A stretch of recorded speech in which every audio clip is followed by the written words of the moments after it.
Leah Carter had always found peace in silence.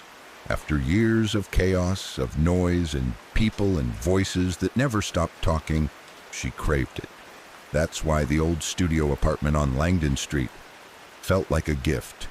It was far from downtown, no neighbors above or below, no roommates, no boyfriends, no drama, just her, a mattress on the floor, her laptop for work, and a cheap coffee maker that made more noise than her own footsteps. $450 a month, she had asked the landlord when she saw the listing. That seems low. The man, graying hair, smoker's cough, name tag that read Dan, shrugged. Place has been empty a while, needed someone quiet. You seem like you wouldn't cause trouble. She signed the lease the same day. The first night was uneventful, though she noted how quiet it truly was. Too quiet, no cars, no city hum, only the ticking of the wall clock she forgot to pack batteries for. The building had a strange shape. Her apartment sat in the back, behind a long corridor with dim yellow lights. There were other units, sure, but they looked untouched. Dust on doorknobs, paper notices taped to doors from months ago. Still, Leah didn't mind. She liked isolation. It meant control.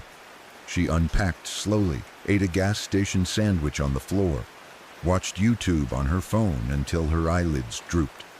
When she finally turned off the light, the silence pressed in, thick and total. She slept hard. At 3:11 a.m., something stirred. A faint creak, then the soft sound of breathing. It was so light she thought it might be hers. She adjusted, rolled onto her side, covered her ear with the blanket, but it didn't stop. The breathing wasn't rhythmic, it was shallow, almost wet. She opened one eye, heart now tickling her ribs. Silence again. Maybe it was nothing. The next morning, Leah convinced herself she had imagined it. New places mess with your head, she told herself. She hadn't even unpacked her curtains yet. The thin blinds let too much light in, which made her sleep fragmented and her dreams strange. Still, she couldn't shake the memory of the breathing. She sat at her folding table, eating cold cereal, staring at her phone. 3:11 a.m. That's when it happened. Curious, she searched. Waking up at 3 a.m., meaning witching hour, the results read. The veil between the living and the dead is thinnest between 3 and 4 a.m., she snorted. Yeah, okay. But even saying it out loud felt like a challenge she didn't want to make. That night she kept a lamp on, just a small one, the kind people used for toddlers afraid of the dark. She told herself it was because she hadn't found her flashlight yet. She curled up under her blanket, headphones in, listening to a true crime podcast. Ironically, hearing about real horrors helped distract her from imagined ones. Sleep took longer this time, and when it came, it was shallow, dreamless. Her body rested, but her mind kept listening. Then at 3:09 a.m., she stirred. No alarm, no noise, just a feeling. Her eyes blinked open, and there it was, again, breathing. But this time, clearer, more distinct. Just behind her headboard, inhale, exhale, slow, human. Her chest tightened. She didn't move, didn't breathe. She waited to hear a floorboard creak or a door shift, but there was nothing, only breath. She reached slowly for her phone under the pillow, holding her breath, barely daring to move.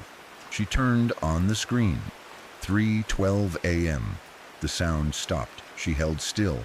1 minute, 2, 5. The room remained silent.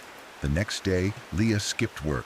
She couldn't focus. She walked the perimeter of her apartment, looking for air vents, hidden speakers, anything that could explain it. She even tapped on the walls. Most of it felt solid, except for the area just behind her bed. It had a slight echo when she knocked. She moved the bed forward. The drywall looked unremarkable, but now that she was staring at it, it felt off. There was no outlet, no baseboard trim, just a blank smooth, slightly bowed surface. Her fingers grazed the surface. It felt colder than the rest of the room. That night, Leah made a decision. She wouldn't run from it. She would prove it. She opened the voice recording app on her phone, placed its screen down on the nightstand, and whispered, "Let's see what you are." She felt silly, but also not alone. She lay in bed, phone recording, light off, eyes wide open, staring at the ceiling. She thought about all the times she'd laughed at ghost videos online, calling them fake, calling people like her paranoid. Now she was one of them. She drifted into an uneasy sleep around 1:30 a.m., heart still pounding faintly against her ribs. When she opened her eyes again, it was exactly 3:11 a.m. She didn't move, didn't speak. She listened. Silence. Then inhale, exhale. It was closer now, too close. It didn't come from the walls. It was beside her, right there, on the other side of the bed. Her skin crawled. She rolled slowly, expecting Nin-E,